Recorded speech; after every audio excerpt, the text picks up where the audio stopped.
Well, it was in a tent in Wales back in 2012 that I first met today's guest. It was the 2012 Do Lectures.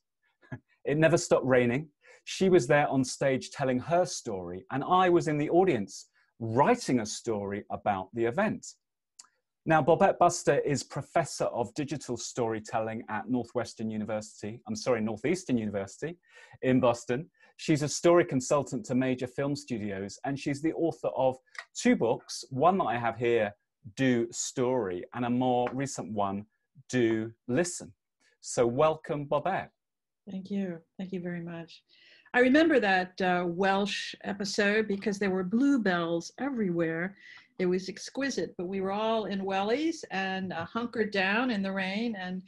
And yet there was that, British spirit of, can do, what's the deal, so it was wonderful. Yeah, it was very special. And I remember watching you on stage there, Bobette, talking about where your kind of journey as a storyteller started. And you spoke about growing up in Kentucky, surrounded by a storytelling tradition. And that really resonated with me. I didn't grow up in Kentucky. I grew up, in fact, just a few miles from where I am right now. But I grew up listening to my grandparents. I have such strong memories of my grandmothers and my grandfathers telling stories.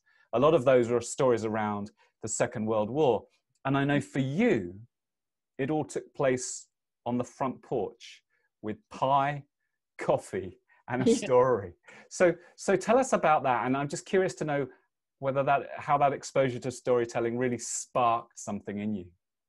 Well, it's interesting now that I'm away from that culture. I mean, when you grow up, it's the air you breathe, it's the water you're swimming in like a fish. You think that's what everyone should do. And no one could pass each other without telling a story. And it could be as simple as something silly that happened to them when they were parking their car, or if they showed up at your house, which they might well do, unannounced, everything stopped and the storytelling began. And it would always inevitably start with something self-deprecating where we'd all laugh at somebody making fun of themselves. And then it would shift inexorably to something, a reminiscence about a difficult time, whether it was the Great Depression or World War II. And the stories would weave in and out. I just couldn't get enough of them. And I realized once I got to Hollywood, which is the lifeblood of Hollywood, is storytelling. And finding sources of storytelling, it cost minimally, conservatively, $1 billion a year. And what I was listening to was experts telling stories with great cadence, attention to detail, natural 3-act structure, all kinds of eloquence happening. Everybody had their own style or rhythm. Around that time, Cassius Clay was becoming a world-class personality, having won the gold medal in Rome in the Olympics.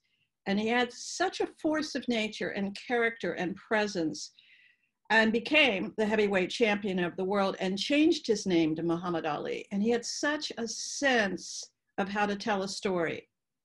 And I recognize that because he came from Louisville, Kentucky, which is currently very in the news right now because of the Breonna Taylor tragedy. I realized as I was growing up that the whole region, whether it was Abraham Lincoln or D.W. Griffith, the founder of American cinema, long-form storytelling, it was because everyone told a story. And so I just naturally fell into that. It was the life I was surrounded by. And I'm telling you, I knew some phenomenal storytellers. I wish I could tell. And these weren't yarns. These were just, a gift, a way of creating context and understanding of daily life. So was it a bit of a love affair, Bobette, that stories have stayed at the heart of your career, ever since? And I know you've, do a lot of different things now in and around storytelling, but, why do you care about storytelling so much? Why is it such a passion of yours still, today? Well, I would say that people have come to me. I guess I'm a natural storyteller. I can't help but make a story out of any little event in my life. And as I was working in Hollywood, people would say to me, you have a gift for this. And they would be drawn to my ability to structure a story, create better cadence, better dialogue. It was just something I did. I didn't even have the ability to see it as a skill. It was just who I was. As time went on, I was being asked to do lectures on it. And part of me was like, well, don't you guys know this? I am brought into the story department at Disney, the story department, or Pixar. And I'm like, you're asking me? And I realized that people were drawn to my native sense of, well, what is a good story well told, and how to listen and draw out the story from the other person. Storytelling doesn't happen with one person. It happens in a community. You create common ground and you draw out the best stories in everyone else. And so it's a collaborative art form. It creates community. And Hollywood operates on writers' rooms and people collaborating. And because I had just a native sense of that, I was literally asked to teach it. I had to step in. I was like, okay, all right. And I had to learn how to teach it, which actually came to me natively because all I was doing was listening and then drawing out what I felt would make something better, bringing it into focus. So it found me. I'm just standing around, That's fascinating. I love that. And tell us, your work with Hollywood studios, would your role typically be like a story sounding board where you'd go into a writer's room or early in a development of a script and they would say, is this a good story or not? I mean, was it that simple, or how did your role typically work?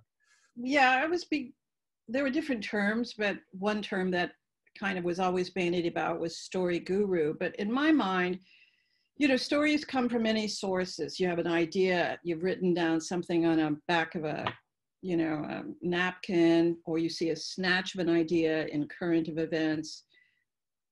You can build on anything if you ask the right questions. And I quickly began to observe and create a Socratic method of asking questions of a story and the storyteller. And what I began to observe is there was an impulse by the storyteller to tell the story, but they didn't know why it had tagged them, why it had hooked them. Right. So what I felt was more important was drawing out of them the why they cared. Why do you care about it? Why is this? Why that? And then you could always build the story. Story structure has its own innate organic nature. Now, some people think it's formula, and we all know a formulaic story, and it's a minimal part of our life. But an organic story comes out of some internal truth, something someone has to tell. And in the telling of the story, they actually discover themselves. And that's what I'm listening to is, what is that discovery process? Why are you compelled to tell this story? And time and again, when I do my workshops, people are, I'll say, just tell us something about yourself we wouldn't otherwise know. And the first stories are sort of glib and cute, but invariably by the third story, the stories become profound. And the person they always say, I don't know why I told that story.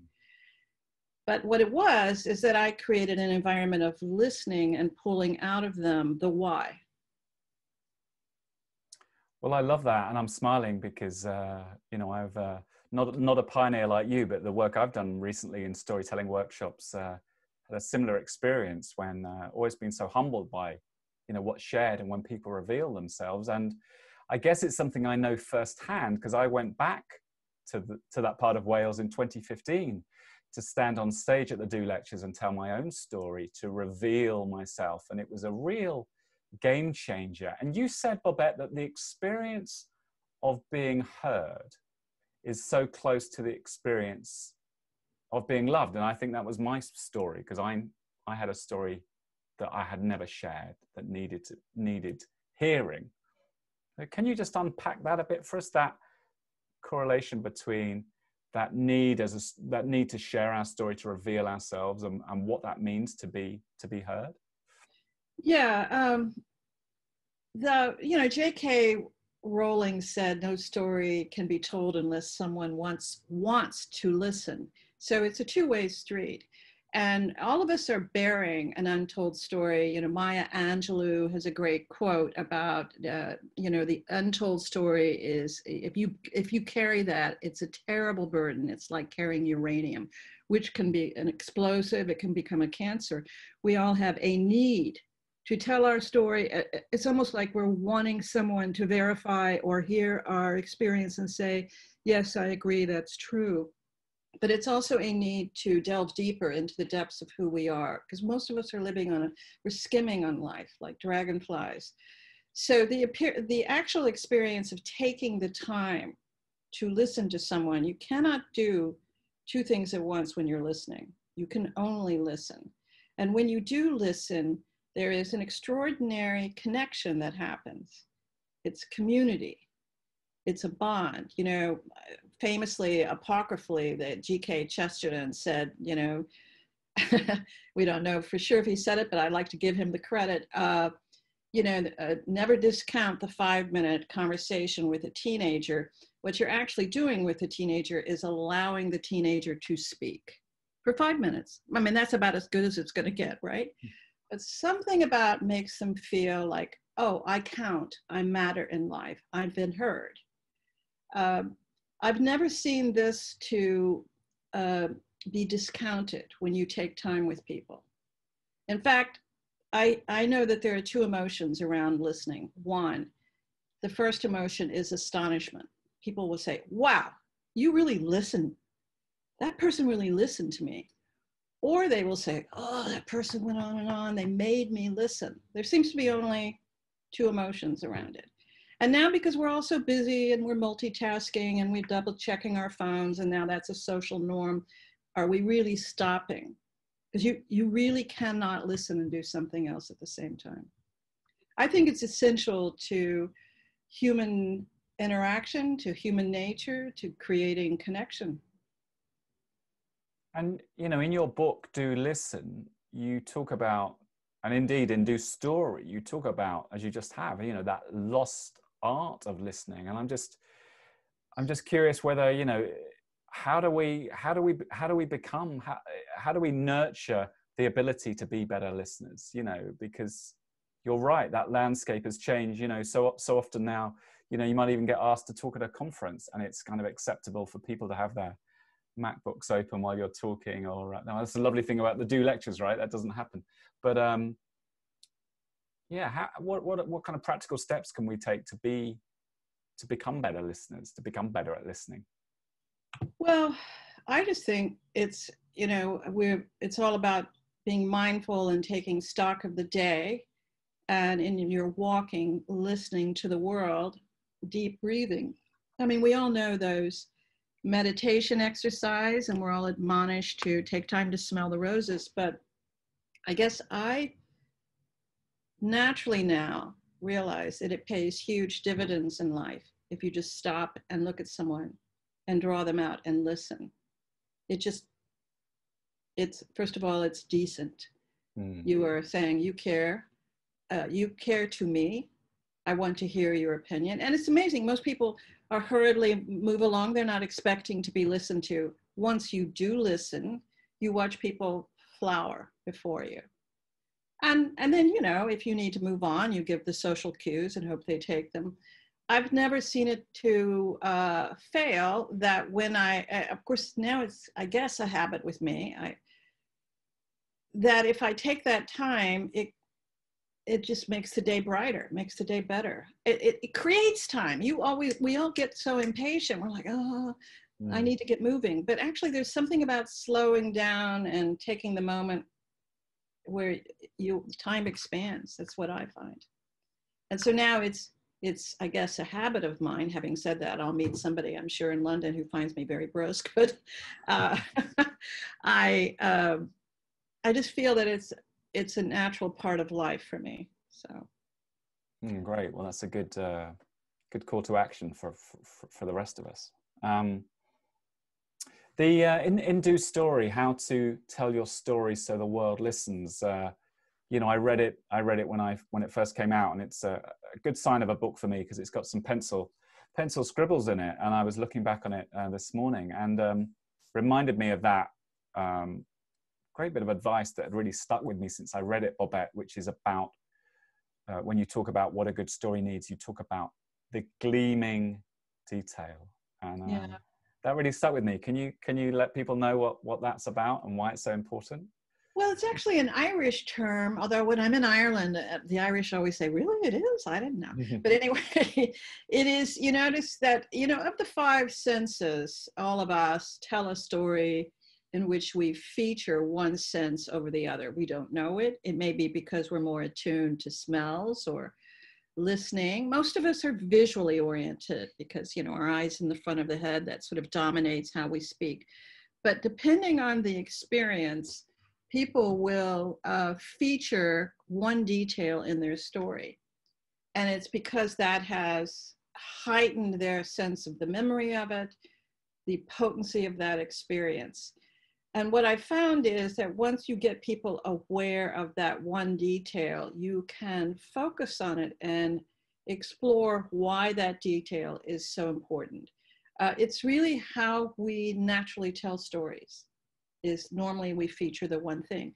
Now, some people, you know, we all know people who suck the oxygen out of the room and talk too much and, you know, are too colorful, and you would have to say, really. But most people, when they're expressing themselves, have a reason for that one detail that they're expressing. And it could be anything like, right after September 11th happened, I would ask people all over the world, where were you when you realized what was going on? And almost to a person, the first thing they said, I woke up and I heard the birds were chattering in a really excitable way, or I heard a noise in the other room, a shout. It all was sound oriented, which I thought was interesting. Why this? And then they found themselves going to the visual medium and seeing what was going on. Their memories brought them back to the sounds. On the other hand, you know, you may remember something really potent from your mother or grandmother, which I do.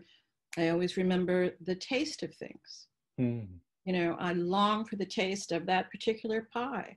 That is, I think of it more as whatever sense affects your emotions at that moment. And the shock of, say, September 11th was, first of all, auditory. You could hear the world shifting, whereas maybe a family memory could be more about taste. And also some people will talk about textures and what they were wearing, or suddenly what they felt in their skin. Anyway, those are gleaming details. And when I'm teaching people how to tell stories, I heighten those and I show them how they can use that more elegantly in the structure of the story. Wow, that's fascinating that it's so different for people. And yeah, I mean, like that taste. I mean, I don't often have a taste thing. You know, I had last night was a very hot day here in the south of England, and I took the, well, we all went for a family walk. We live by the coast at the end of the day, and there were some motorbikes coming along on the hot asphalt, and I smelt something in the air which was very evocative and took me back to something, to a childhood memory. But that's interesting with 9/11 and the auditory response, because you might not expect that. Fascinating. You know, I just want to go back a bit to the listening question. As we are discussing right now, it's September 16th. Bob Woodward here in the US, a famous reporter, has just published a book about Trump called Rage, in which surprisingly he got 19 hours worth of interviews with Trump and was allowed to record all these things. And people kept saying, well, how did you get him to say so much? And he kept calling you. He was open to it. And he said, which I thought was really interesting, he said that if you remain silent, then the silence will suck the truth out of a person. They will begin to reveal themselves. And I found that to be absolutely true. Not in, you know, I'm not interviewing a president of the United States, but when I'm with someone, Ralph Waldo Emerson said that people will tell you who they are within 2 or 3 sentences if you just listen. And that's what I'm drawing out of them. Wow, so that makes a lot of sense, that kind of power of silence in an intimate, 2 people talking to each other, 1 listening. And And that can happen on the bus as you're waiting for, a cab or an Uber. It can happen anywhere. mm, It's not nefarious. It's simply being present to another human being. mm. So as we touched on politics, Bobette, what about the power of stories for giving voices to the unheard? And I'm just thinking about political and societal change, MeToo, Black Lives Matter. I mean, what sense do you have? Do you have any sense of optimism about how we can use stories to drive change? I mean, we've seen so many stories, haven't we? I mean, they're tragic stories that shining a light on them, how those stories become so key, whether it's George Floyd or whoever it might be. I mean, what sense do you have about the role of stories in the world we're living in right now? Well, I just did a lecture for TED called The Radical Act of Storytelling. And in it, I was discussing that if we don't tell the stories, as Maya Angelou said, they will sit there and become like a uranium. There's no greater agony than the untold story. And interestingly enough, with the advent of the smartphone and social media, which is often lambasted as a societal ill because there's so much snarkiness and trolling on social media. But however, if it were not for social media and the hashtag MeToo movement, there would not have been the groundswell of women feeling free to tell their stories. And it was in the sheer numbers that the story gained credibility. It was no longer he said, she said, but now, as the New York Times said, it was he said, she said, she said, she said, she said. And now it created a whole different viewpoint. The same with smartphones, the ubiquitousness of smartphones. In the United States, lynching was a matter of course. And it had been ever thus since Reconstruction, which was right after the Civil War, 1865 on. There were several lynchings a week, but nobody brought that to light. Finally, the NAACP in the 1940s, that's the National Association of the Advancement of Colored People, they took a huge flag, giant flag, and put it outside their window, which was high up on Fifth Avenue in Manhattan. The flag simply said, "A Negro man was lynched yesterday," and they did it every time. And the news media was very upset, and the people who owned the building said, "You're upsetting our other people," but there was no news coverage of lynchings. But it was ubiquitous in America. How do you get people to care? Ku Klux Klan was going after people constantly with cross burnings. We think of it as, oh, these little moments, where it happened. No, it was a reign of terror. So with the smartphone, what we now can't ignore is the sheer number of police brutality moments that have killed. It's just modern day lynching. And what's interesting to me is it's not the Deep South. It's happening in Wisconsin and Minnesota. It's happening all over the United States. We can't ignore it. And it's because of the smartphone that we now can see modern day lynching practices. So I feel a sense of hope in regards to the only way stories actually have any power is if we share them with each other, if we put them out there, if we're there to record them. And I think we now have the ability, just in the sheer numbers, ability to put things out there in a viral medium that we can affect change. Otherwise, George Floyd's death would have just gone by. We would never have known, and all the other stories that are now coming out. Some of it from police cameras are coming out. Yeah. People finally calling for those police cameras to be seen. So it's heartbreaking. It's a horrible societal issue here in America, systemic.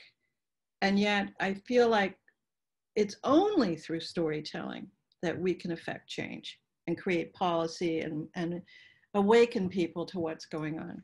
Mm. Yeah, and you're right, how social media has illuminated that and amplified those voices in order that we can have, change. And I mean, the other thing about, digital storytelling is obviously whether you're whether you're a solo consultant, a freelancer, a maker, a creator, a business, you know, the barriers to entry of you don't need big advertising budgets necessarily anymore. You can use social media and those tools to tell your own story. There was a piece of data that LinkedIn put out about the numbers of people who had storyteller in their role titled on LinkedIn, and they did a graph of, it wasn't until 2012, I think, that really started to go up. And now, you know, as you know, it's a big thing in business. What's your take on that? A lot of big organizations, a lot of people in my network have, you know, they have a chief storyteller, or they have a storytelling department. Do you think that's a good thing?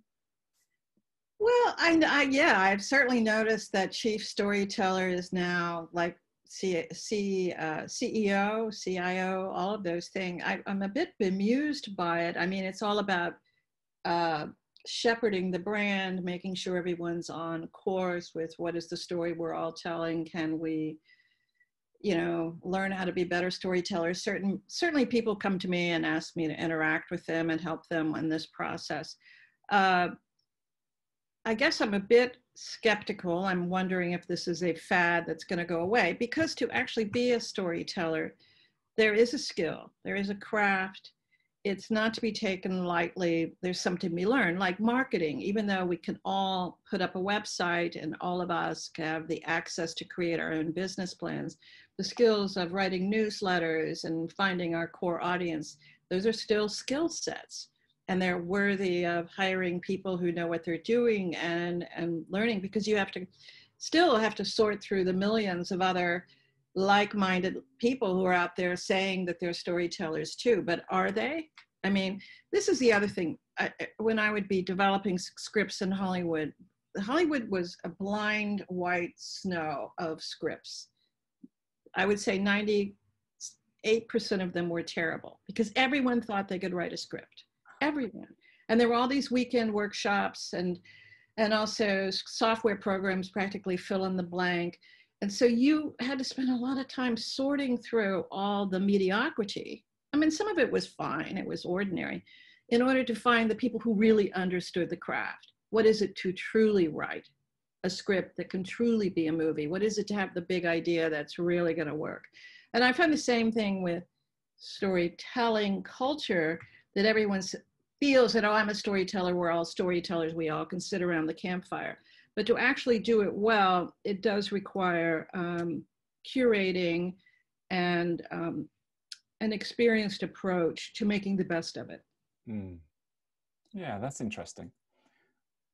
That's really fascinating what you were just saying about Hollywood and, you know, wading through all those scripts. I mean, can you paint a picture for us maybe of like what it felt like, or what was it about a script where you'd spot something? Was it like was it a gleaming detail? Was it some element that was like, this is so original, so unique, especially in mass entertainment when, you know, especially mainstream movies and dramas, there's so many plots that are like, well, this is another version of something we've seen before. I mean, well, is it an absolute art form and craft? I sometimes would liken it to, you know, 18th century Vienna, when, you know, all roads led to the emperor's court, where he was the musical emperor, and he, you know, obviously loved, you know, his music, and there was Mozart and so many other great musicians. And the whole rise of the symphony as an art form was coming out of this. Well, I mean, the archbishop and the emperor were competing, but they had the money to create excellence. Now, imagine they had had workshops in the weekend and said to anyone there, oh, see if you can write a symphony. We would have been inundated with, well, it wouldn't have survived all that mediocrity. And it seems audacious that you think you could write a script in a weekend, to me, let alone a symphony. But you can tell, we often say, within one page, certainly within 4 pages, whether someone is in command of the craft and has a story to tell. There are things that need to be in place in this blueprint, which is the script, which can inform all the departments, all the 7 arts: cinematography, the editor, the writing, the directing, the acting. It's a form of writing that has to be taken very seriously and cultivated.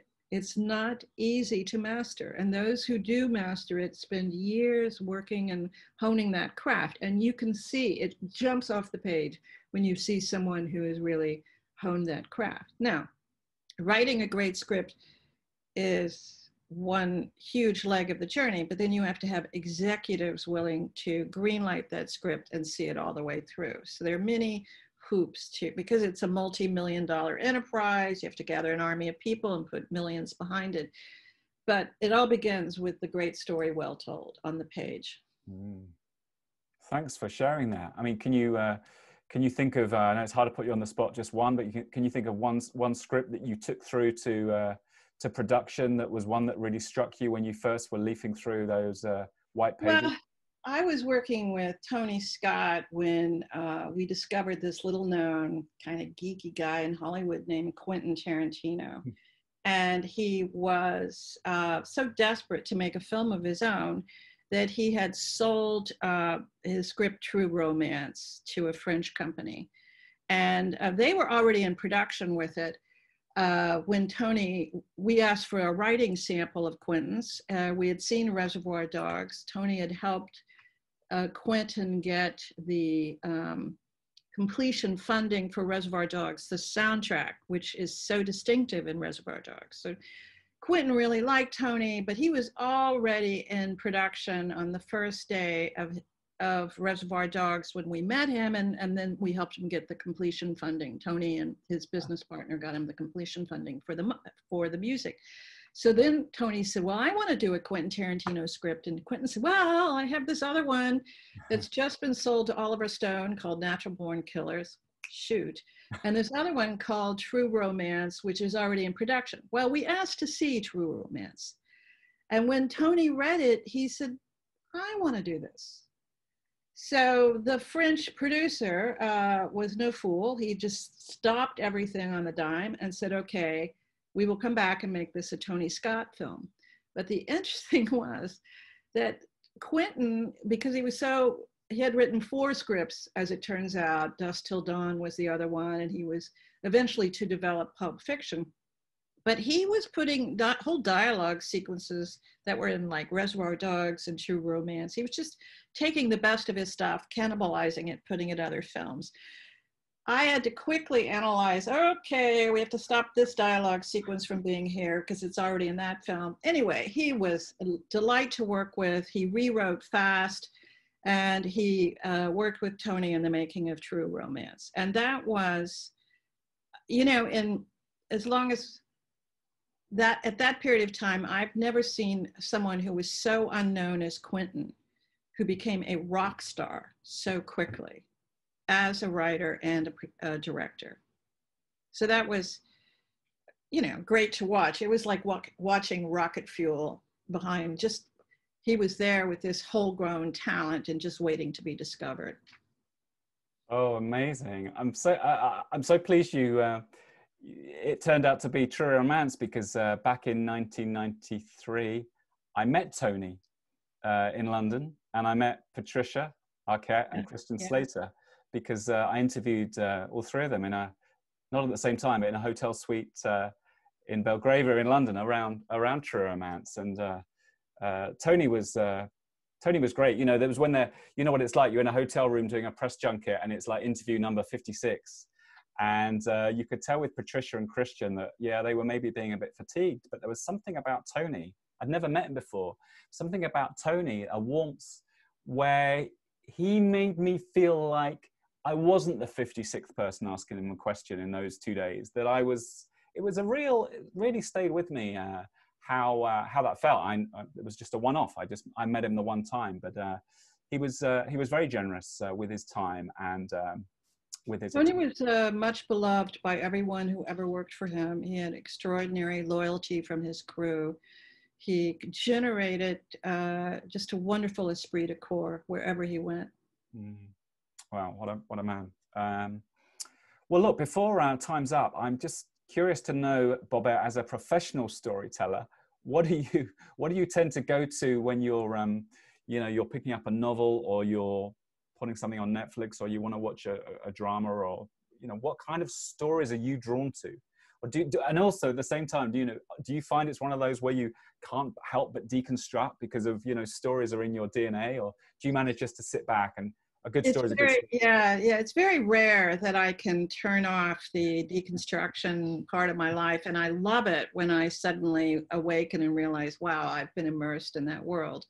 I will say that I'm primarily drawn to great documentaries. They have to be great ones because the structure of a documentary series, is really hard to achieve.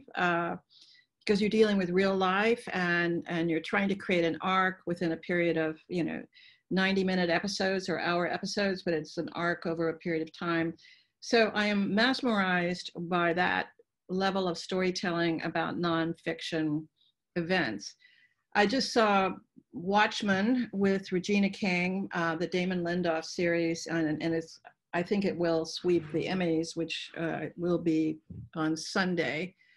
And it's a sci-fi, fantasy, horror, historic genre mix. It's like all over the place about a true event that happened in America. Talk about an untold story, truly untold, of a horrific riot, mob riot, that wiped out the entire Black section of Tulsa, Oklahoma. And at that time, the Blacks had their own Wall Street. They were very prosperous. They were middle class. And there was and they had a lovely Main Street with their own movie theater. I mean, they had their own community and they were flourishing. This was in the 20s, I believe. And there was a riot, something sparked it, and the entire part of this city was burned out. People, hundreds of people had to relocate and were killed, and the story was buried.